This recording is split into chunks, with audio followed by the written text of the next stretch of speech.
देवराज इंद्र ने क्यों मांगी कर्ण से कवच कुंडल? अर्जुन की विजय को सुनिश्चित करने हेतु। संतान चाहे जितनी लायक हो, किंतु पिता का हृदय तो कोमल होता है। संतान के हिस्से का संघर्ष भी अपने हिस्से पाना चाहते हैं।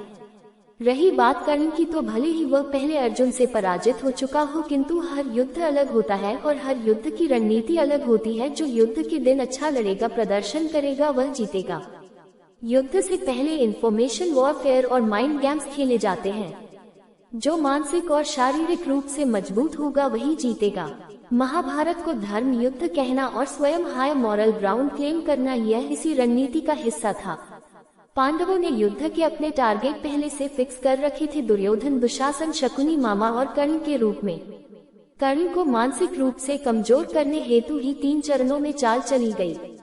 उसे उसके जन्म का रहस्य बताना, 2 उसके कवच कुंडल लेना, 3 उससे कुंती को मिलवाना और 5 पुत्रों को जीवन दान देने का वचन लेना। कर्ण की हार तो पहले ही सुनिश्चित हो गई थी। देवों के राजा देवेंद्र इंद्र ने एक वृद्ध ब्राह्मण के रूप में आके कर्ण से उनके कवच कुंडल की मांग की थी। अपने पुत्र अर्जुन की सुरक्षा हेतु यह मांग थी।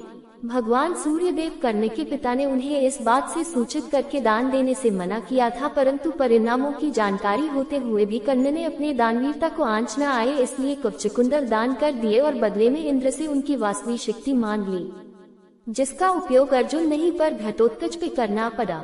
सारे वेद पुराण पढ़ लीजिए। हर राक्षस जो सालों साल तपस्या करता था, वो ब्रह्मा जी या शिव जी से अमर होने का वरदान मांगता था। पर सृष्टि का नियम है कि जो भौतिक शरीर लेकर पैदा हुआ है उसको मरना ही है, इसलिए किसी को कभी अमरता का वरदान नहीं दिया गया। फिर राक्षस भी चालाकी करने लगे। उन्होंने कहा, ठीक है, अमर मत करो, पर मरने का तरीका मैं खुद चुनूंगा। जैसे हिरण्यकश्यप ने कहा, न दिन में न रात में, न अस्त्र से न शस्त्र से, न मनुष्य न पशु, न घर से बाहर न अंदर, इत्यादि। किसी ने कहा, जिसके सर पर हाथ रखूं वो भस्म हो जाए। पर विष्णु जी के पास सबका तोड़ है। हनुमान जी भी सूक्ष्म रूप में दुनिया में हो सकते हैं, पर शरीर के साथ नहीं हो सकते। कहने का मतलब ये है कि जो पैदा हुआ है वो मरेगा ही। जब त्रिदेव किसी को अवध्य नहीं कर सकते, तो सूर्यदेव को अपने पुत्र को कोई दिव्य कवच कुंडल देकर इसकी इजाजत कैसे मिली? इसलिए मुझे नहीं लगता कि कर्ण के शरीर पर ऐसा कोई कवच कुंडल रहा होगा जो इसको अवध्य कर दे। ये सहज बुद्धि में नहीं बैठता। अगर सूर्यदेव को पुत्र को कुछ देना ही था तो कवच कुंडल ही क्यों दिए? हाथ, पैर, गला, सर तो फिर भी असुरक्षित रह ही गए। युद्ध में हाथ की सुरक्षा के लिए कुछ पहनते थे, सिर की रक्षा के लिए शिरस्त्राण पहनते थे, पुत्र की रक्षा के लिए पूरा शरीर ही सुरक्षित कर देते, क्योंकि तलवार से गला काटकर तो मर ही सकता था। एक छोटे से कीड़े ने उसकी जांघ में छेद करके भीषण दर्द दिया था, तो खड्ग से पैर तो कट ही सकते थे। 2 इन्हीं कवच कुंडल के होते वो कई बार युद्ध से भागा था। गंधर्वों ने तो उसको बुरी तरह घायल कर दिया था। कर्ण की चमड़ी का रंग थोड़ा सुनहला था, इस कारण उसका शरीर थोड़ा अलग दिखता था। इसलिए आम लोगों ने अफवाहों पर लोगों ने भरोसा भी कर लिया होगा, पर उसके तो चेहरे का रंग भी सुनहरा रहा होगा। अपने सैन्य बल और योद्धाओं की ताकत को बड़ा चढ़ाकर बताना बहुत पुराने पैतरे हैं। इससे विरोधियों में भय पैदा होता है और दोस्तों में विश्वास। इसलिए भारत रफाल विमान को गाजे बाजे के साथ फ्रांस से लाया।